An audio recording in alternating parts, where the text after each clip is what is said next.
Radon en rappel, cette semaine, Pierre s'est assis dans les derniers jours avec le directeur général du Canadien, Kent Hughes, pour revenir sur la date limite des transactions. Oui, il n'a pas bougé, mais quelle offre avait-il sur la table? Qu'est-ce qu'il a essayé d'aller chercher? On a essayé d'en savoir un peu plus dans cet épisode, présenté par YoBet.io. Je veux amener ton entrevue de Kent Hughes que tu as fait après la date limite des transactions. Évidemment, ça intéresse bien les gens ici. Puis c'est fascinant, parce que même si Kent Hughes n'a pas procédé à de transactions, je trouve qu'il y a une panoplie de sujets à aborder.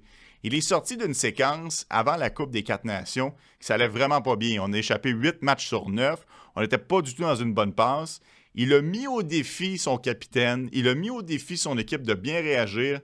Ils sont sortis en force et finalement, Kent Hughes a écouté son club et a décidé de ne pas procéder à de transactions. Est-ce que ça, c'est pratique commune à travers la Ligue? Est-ce qu'on voit souvent des directeurs généraux comme ça lancer des défis à leur équipe?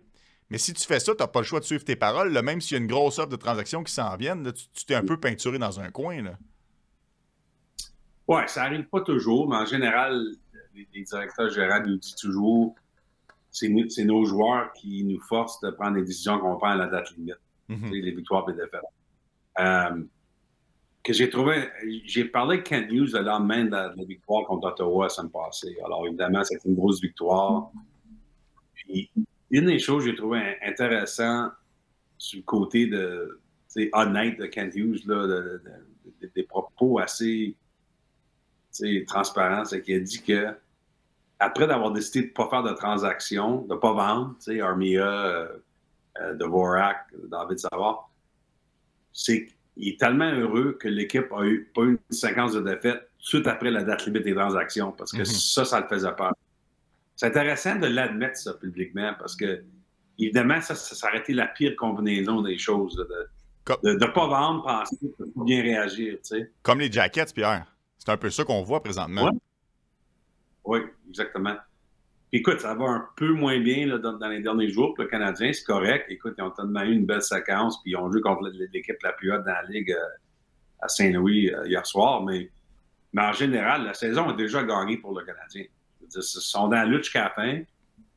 Des leçons incroyables pour leur noyau de leur équipe. C'est ça qui vraiment est important pour Kent Hughes, la direction du Canadien, c'est qu'ils font les séries ou non. Qu'est-ce qui se passe au côté de l'expérience de ce qu'on a eu au mois de mars chez le Canadien? C'était ça le but, puis ça a été fait. Fait que c'est le fun, là. C'est sûr que je sais que les partisans écoutent ça et ils disent « Ben non, on va faire les séries. » C'est sûr, tout le monde va faire les séries si tu fais partie du Canadien. Mais la réalité, c'est quand tu parles avec le réalisme, où que la direction était au mois de septembre au tournoi de golf du Canadien, si je leur ai dit qu'il était à un point dessus dans la course des séries le 26 mars, il aurait pris ça comme faux. C'est même pas proche. Non, ça, c'est important. Mais l'autre chose que Kent Hughes aussi voulait me préciser dans cette entrevue à la fin de la réunion des dirigeants la semaine passée, c'est que je pense qu'il a trouvé qu'il n'a pas été bien compris dans une entrevue qu'il avait faite quelques jours avant, où il parlait de peut-être surpayer dans des échanges cet été. Il a comme calmé les nerfs un peu dans mon entrevue. Là. Il avait essayé de faire un point, puis je pense pas que qu'il était capable de le faire de la façon qu'il voulait le faire. Qu'est-ce qu'il dit, c'est que c'est sûr que les Canadiens ils vont essayer de transiger cet été, comme toujours. Je veux dire, les Canadiens ils sont très agressifs. Mais c'est pas l'été où le Canadien, tout à coup, là, la fenêtre explose, puis ils peuvent faire n'importe quoi. Ça, c'est encore c'est encore une équipe qui bâtit. Alors oui, ils veulent s'améliorer, évidemment, ils veulent aller chercher un joueur de deuxième centre, etc. Mais ça ne sera pas en risquant l'avenir de l'équipe. Il y a quand même la balance dans la décision du Canadien cet été, encore une fois. Puis il a vraiment voulu préciser ça. Ouais. De la façon dont je l'interprète, c'est qu'il mentionne qu'il préfère surpayer via transaction en dépensant les actifs plutôt que de surpayer un agent libre de 29-30 ans qui va devenir un mauvais contrat. Parce qu'au final, puis moi, l'exemple qui me vient en tête, c'est Chris Tanev à Toronto. Chris Tanev, ce sera peut-être pas un bon contrat dans 3-4 ans. Mais peut-être que c'est la pièce manquante pour permettre aux Leafs de faire une run maintenant. Et elle est là, la différence. On parle de deux formations qui ne sont pas du tout à la même place dans leur cycle. Et Kent Hughes ne peut pas se permettre... Exact. Si Kent Hughes va chercher un agent libre, que les bonnes années, c'est les 3 premières années du contrat, puis les 4 autres sont plus ordinaires, mais que toi, tu compétitionnes pour la Coupe en 2029, ben là, tu as l'air un peu niaiseux au final. Fait que je pense que c'est un peu ça que Kent Hughes l'a mentionné. En tout cas, moi, c'est comme ça que je l'ai interprété, Pierre. C'est comme ça que tu l'as mentionné? Oui, non, c'est ça. C'est juste que je pense qu'il voulait faire sûr que les partisans du Canadien comprennent là, que il ne va pas aller changer leurs 3 meilleurs jeunes espoirs pour un joueur qui a 29 ans non plus. Là, Oui, ils vont vouloir transiger, mais ils veulent quand même que ça fasse du sens pour que l'équipe. Faut que ça fasse du sens pour que l'équipe se voit dans 5-6 ans. Exact. Et c'est sûr, là, dans les prochaines années, c'est de faire les séries chaque année, de continuer d'améliorer, c'est sûr. Là, ils sont dans une nouvelle phase, le Canadien. Mais ils ne sont pas dans la phase où il manque seulement un morceau pour gagner la Coupe non plus. Fait que, il y a quand même des années à faire entre ça. C'est ça. Un joueur qui aurait eu du sens dans cette optique-là de transaction, qui peut t'aider maintenant, mais qui peut t'aider aussi dans le futur, c'est Dylan Cousins, du côté des Sabres de Buffalo. Ça a été bien documenté à Montréal. Tout le monde avait quand même un œil sur lui. On en a même parlé ensemble. On a même avancé qu'on était surpris du prix payé par les Sénateurs pour faire l'acquisition du jeune joueur. Kent Hughes avait lancé son chapeau dans la discussion, je présume, Pierre. Est-ce qu'il t'a parlé un petit peu de les négociations, comment ça s'est passé avec son homologue Kevyn Adams? Oui, écoute, il a confirmé, évidemment. Ben, il fallait qu'il fasse attention de ne pas mentionner le nom de Dylan Cousins, évidemment, à cause des règlements de la nationale. Mais tu sais, il a expliqué dans notre entrevue que ça aurait été difficile de transiger avec Buffalo, malgré l'intérêt du Canadien pour Dylan Cousins. C'est parce que les Sabres avaient fait clair à toutes les équipes qui appelaient Dylan Cousins que ça prenait un autre joueur à l'entour de la même âge qui peut jouer dans le noyau des Sabres. Alors ça a comme éliminé plusieurs équipes de là parce que, tu sais, je pense que le Canadien, si les discussions auraient devenu plus sérieux avec Buffalo, ça aurait été, tu sais, un jeune espoir, choix de repêchage, peut-être 2 jeunes espoirs, mais ça aurait été vraiment du futur qu'on aurait voulu échanger parce qu'évidemment, comme je prends les mots de Kent Hughes, pas les miens, mais Kent Hughes a mentionné, ça n'a pas de sens d'aller échanger un Cole Caulfield ou un Nick Suzuki. C'est ces mots, là, c'est ça qu'il a dit. Alors, mais je pense qu'il, tu sais, probablement c'est un peu exagéré, là. Mais son point, c'est qu'il n'y avait pas un Josh Norris à échanger à Buffalo. Exact. C'est pas mal simple comme explication. Oui, puis on comprend mieux pourquoi que Kevyn Adams n'a pas choisi l'offre du Canadien. Toujours la difficulté à comprendre pourquoi il a pris celle des Sénateurs, mais ça, c'est un autre dossier.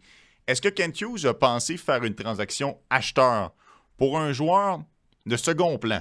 Un joueur qui pourrait être transigé pour un choix de 4e tour, sans dire qu'on accélère et qu'on bouscule la reconstruction, juste offrir un cadeau à son équipe en faisant un petit ajout de profondeur. Est-ce que ça a été dans les plans, Pierre? Non, je pense que mon impression, c'est que la direction du Canadien ont vu le fait qu'ils ont gardé Armia, Savard et Dvorak comme des, en anglais on appelle ça own rental, mais c'est comme ça leur addition, c'est qu'ils n'ont pas vendu ces joueurs-là. C'était ça vraiment le cadeau à date limite. Puis t'entends souvent ça des équipes qui sont sur la bulle comme le Canadien. Derrière Vancouver, à la fin de la journée, au bout de la ligue, on fait la même chose avec Brock Besser, malgré le fait que les Canucks ne font pas peut-être les séries. C'est qu'en gardant un joueur qu'on aura pu vendre, c'est pour dire à notre équipe, c'est important d'essayer de faire les séries cette année aussi. Fait qu'on l'a vu avec Calgary, ils n'ont pas vendu personne. Fait que certaines équipes, ça bulle. C'est ça leur version d'être acheteur, c'est de ne pas enlever de la formation. Mais en même temps, Patrick Allvin, s'en est pas caché en point de presse, Brock Besser était sur le marché.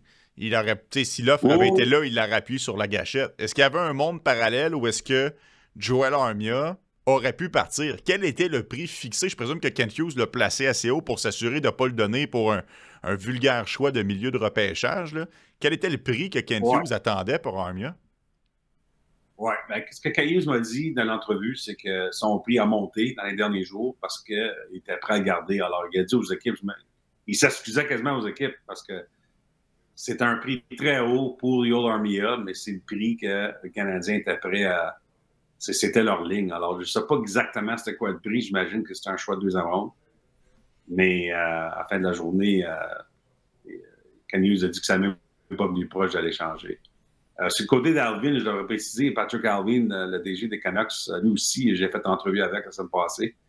Et puis oui, il m'a précisé qu'il y a eu plusieurs discussions avec les équipes au sujet de Brock Besser, mais que le marché n'était pas d'accord avec la version de Brock Besser que les Canucks croient dans sa valeur. Alors, c'est intéressant ces discussions-là après date limite parce que, écoute, moi je pense pas que Brock Besser va signer avec les Canucks. Je pense que Brock Besser s'en va au marché le 1er juillet. Alors, si les Canucks manquent les séries, c'est ça qui fait mal.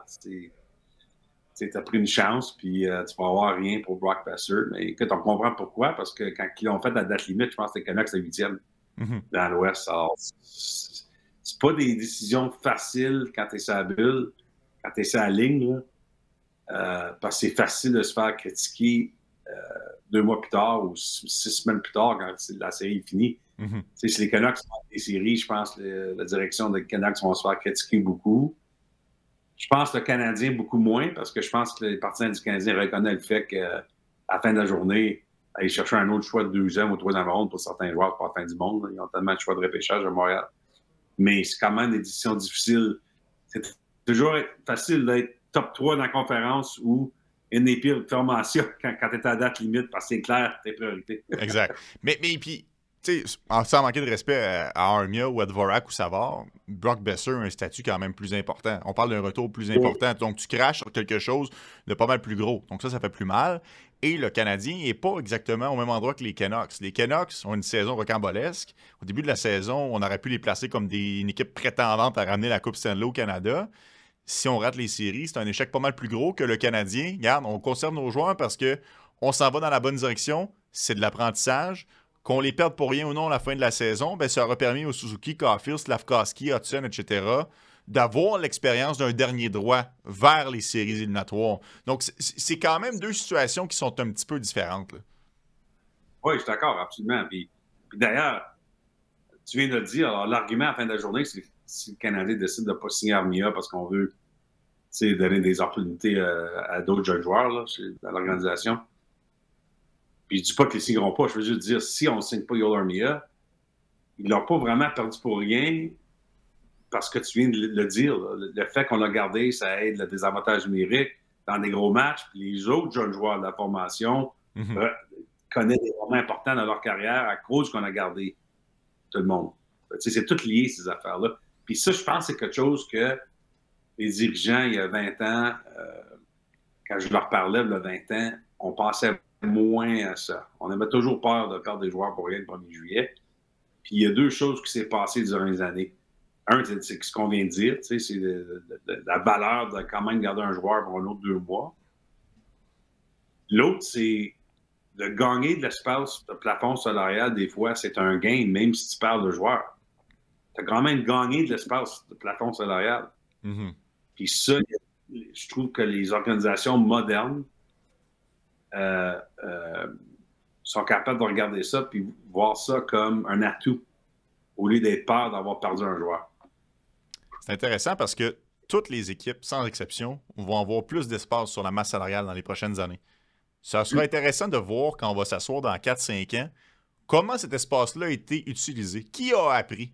Qui s'est gardé un certain lousse? Qui est retourné immédiatement à la gorge parce que là, il avait un surplus d'espace qu'on pouvait se permettre de dépenser plus rapidement sur le marché des joueurs autonomes. Juste avant qu'on aille là-dessus, parce que je vais t'amener sur Barry Trotz dans quelques secondes, tu as une citation dans ton texte que j'ai bien aimée par rapport à Kent Hughes. Il y a un de ses homologues qui trouve que l'équipe du Canadien, que Kent Hughes est en train de bâtir, elle lui fait peur. Ça, j'ai trouvé que c'était quand même fort, Pierre, comme citation. Puis, qu'est-ce qui est intéressant, c'est que je parlais même pas du Canadien avec ce DG-là. On parlait d'autres choses, puis on était off the record, là, mais c'est pour ça que je peux pas mentionner c'est qui, mais je pense que j'ai peut-être mentionné que j'étais pour faire une entrevue avec Ken Hughes le lendemain, puis il m'a dit ça, cette équipe-là me fait peur. C'est ça qu'il m'a dit. Il dit ils sont bâtis comme il faut, et ils s'en viennent. Ouais. Ouais, ça, c'est une toujours bonne le fun d'entendre oui. formation. Ouais. Très bonne nouvelle pour la suite des choses pour les partisans du Canadien de Montréal. Avec l'application League2Go, vous n'avez plus à courir après les remplaçants ou encore après votre argent. L'application League2Go va s'occuper du reste. League2Go. Bon, je veux t'amener sur Barry Trotz, parce qu'on vient de parler de contrats qui parfois peuvent mal se terminer. Trotz a tenté d'y aller pour la clôture lors du marché des joueurs autonomes l'été dernier. On se souvient tous, Stamkos, Marchessault, Brady Shea, ça a été quand même très fort. Ça n'a pas bien tourné. Tu t'es entretenu avec lui, Pierre. Est-ce qu'on s'attend à conserver le même noyau l'année prochaine? Est-ce qu'on va refaire la même... C'est quoi la stratégie de Barry Trotz? Comment est-ce qu'il va pouvoir se sortir de ce pétrin-là? Ben, écoute, je te dirais qu'il espère que l'équipe va avoir un bounce back. C'est une équipe quand même qui a fait les séries éliminatoires dans le passé. Puis, comme lui il a dit dans l'entrevue, ils ont commencé avec 5 défaites puis ils ne sont jamais repris depuis ce temps-là. Ils ont fait un trou dans le classement. Ils n'ont jamais été capables de se replacer toute la saison. Il est très déçu. Mais en même temps, il n'y a aucune... il ne pense pas d'essayer de complètement défaire là, sa formation puis de tout faire au nouveau parce qu'à la fin de la journée, c'est une saison décevante, mais ça ne change pas le plan en général. Le plan en général, ça a toujours été qu'ils ont plusieurs jeunes espoirs qui aiment beaucoup dans l'organisation. Ils vont être prêts dans 2-3 ans.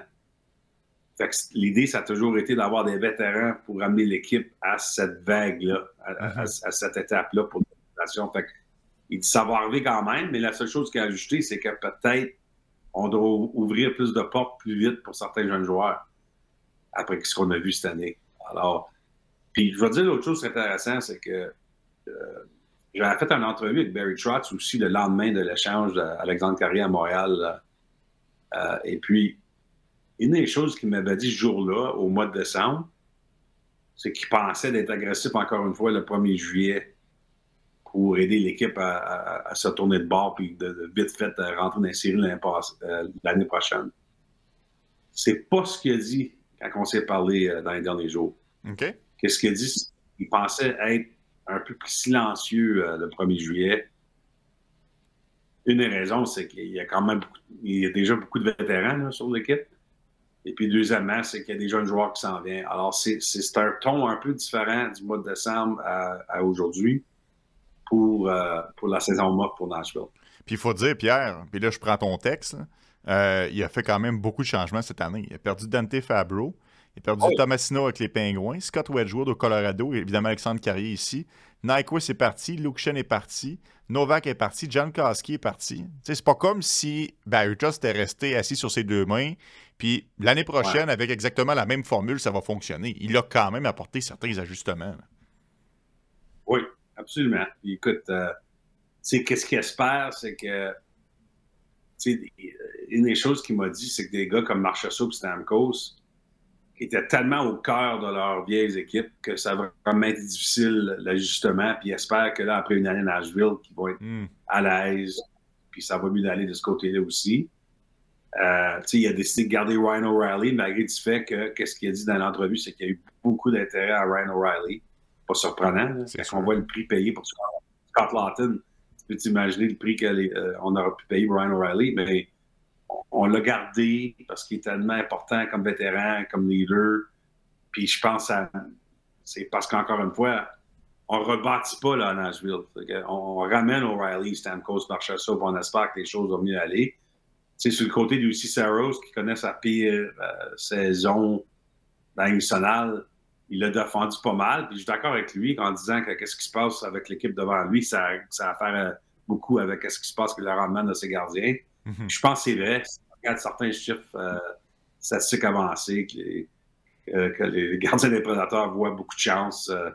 Fait que c'est un peu tout lié, ces affaires-là. Fait que, écoute, je te dirais le commentaire final là, sur tout ça, c'est que j'ai demandé à Barry Trotz si lui-même avait des leçons à prendre. C'est pas une question qui est facile à demander dans une entrevue qu'un DG, mais parce que c'est seulement sa deuxième saison comme DG. Il était entraîneur toute sa vie, puis il fait la transition comme directeur général.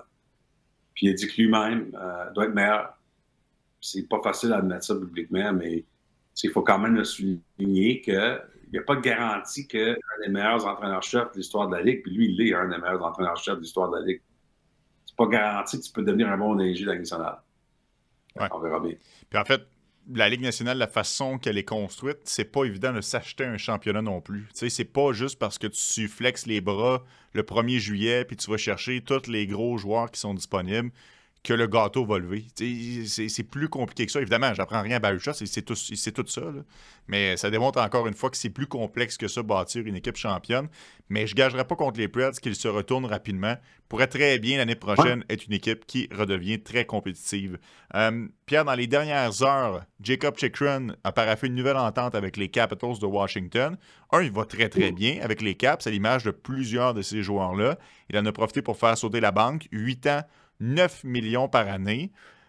Est-ce que ça représente bien quelle est la nouvelle réalité de la Ligue nationale de hockey, que le plafond qui augmente? Parce que moi, je vais te le dire, bien franchement, j'aurais pas gagé là-dessus 9 millions. Non, moi, le chiffre m'a surpris. Écoute, le joueur avait beaucoup de pouvoir là-dedans. D'ailleurs, son agent, puis je dois le dire, c'est Andy Scott, qui était l'agent de Mikko Rantanen et de Leon Draisaitl. Alors, Andy Scott, qui fait partie de la nouvelle époque avec le nouveau plafond salarial, avec ses signatures. Mais moi j'aurais pensé que 8 millions maximum. Mais peut-être que c'est un autre DG qui m'a dit ça hier. On doit s'ajuster mentalement. Le plafond salarial monte d'une façon assez drastique dans les 3 prochaines années. Puis je pense à c'est une nouvelle signature qui nous force de reconnaître le nouveau marché, la nouvelle réalité dans la Ligue nationale. Fait que ça va avoir un impact absolument, surtout sur évidemment, le marché des défenseurs. Tu penses à Ivan Provorov à Columbus. Ben oui.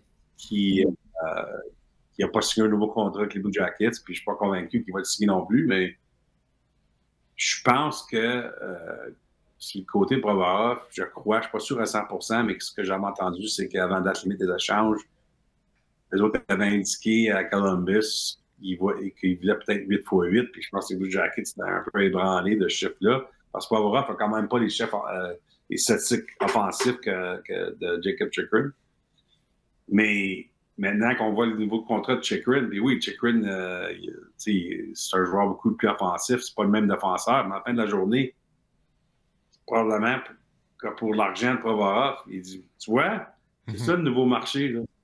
Ça va peut-être leur donner même plus de confiance de continuer de vouloir un certain contrat. Ouais, pour un joueur de même. C'est sûr que les agents vont se servir de ce contrat-là comme exemple pour essayer de faire monter la valeur de leur propre poulain. Mais tu sais, Jacob Chychrun, c'est pas monsieur fiabilité en termes de santé non plus. Il est à l'infirmerie plus souvent qu'à son tour. Il se va très, très bien avec les Capitals, mais avec les Sénateurs, ça a été plus compliqué. Moi, j'ai vraiment été surpris, honnêtement, mais en même temps, il est à une période de sa carrière où est-ce qu'on achète des années d'autonomie. C'est un contrat pour un joueur qui est dans la fleur de l'âge et c'est un joueur qui aurait pu être proposé aux 31 autres formations. Donc, à un moment donné, tu n'as pas le choix de payer. Là, tu me vois venir, Pierre. Je te ramène ça à Lane Hutson à Montréal, qu'on parle beaucoup d'une prolongation de contrat. La situation n'est pas la même, vu que lui est encore dans son contrat d'entrée. C'est des années RFA qu'au final, tu signerais si jamais tu le prolonges pour 8 ans. Mais si t'es Kent Hughes et que tu vois que Chychrun a signé à 9 millions, Lane Hutson va coûter assez cher, Pierre. Oui, il va coûter assez cher. Écoute, c'est pas un contrat que tu as vraiment le droit de rentrer dans la négociation si tu es l'agent de Lane Hutson parce que, en général, les agents et les dirigeants d'équipe sont pas mal bons à. Ils séparent les joueurs, les joueurs sans restriction avec les joueurs. On met les joueurs, on met les pommes avec les pommes seulement avec les comparaisons. Mais quand même, en général, c'est quand même un fait qu'en général, qu'est-ce qui impacte la situation? C'est que le plafond salarial monte. Fait que ça, c'est une réalité pour tout le monde. Que tu sois un jeune joueur ou un vétéran, ça va influencer tout le monde. Fait que c'est sûr que ça va avoir une influence là-dedans. Ouais, bon, là, je le sais que je te demande ton opinion à toi, puis t'as pas nécessairement de mots à dire là-dessus, mais je vais te le demander quand même. Il n'y a personne qui gagne moins que Nick Suzuki. Qui gagne plus que Nick Suzuki à Montréal, à l'exception de Patrick Laine, mais Laine, c'est un contrat qui a été signé ailleurs. Est-ce que selon toi, Hudson va signer en bas de Suzuki, entre Suzuki qui est 7,8 millions et le 10 millions ou au-dessus de 10 millions, si jamais on le prolonge le 1er juillet? Moi, je ne suis pas prêt à répondre ça. Parce que je veux pas faire un headline avec mon commentaire avant que je comprends. Je j'ai des conversations sur ce sujet. Je comprends. Puis il y avait des chances que ça sorte en headline, je te le confirme. Ouais, je suis pas hier. Ah, c'est bon, Pierre. Merci pour le... Ah, écoute, moi, je suis payé pour essayer. C'est ça mon travail. J'essaye, puis au final, j'ai du plaisir. Fait que c'est ça qui compte, c'est ça qui est le plus important. Puis j'espère que les gens qui nous écoutent à la maison en ont autant.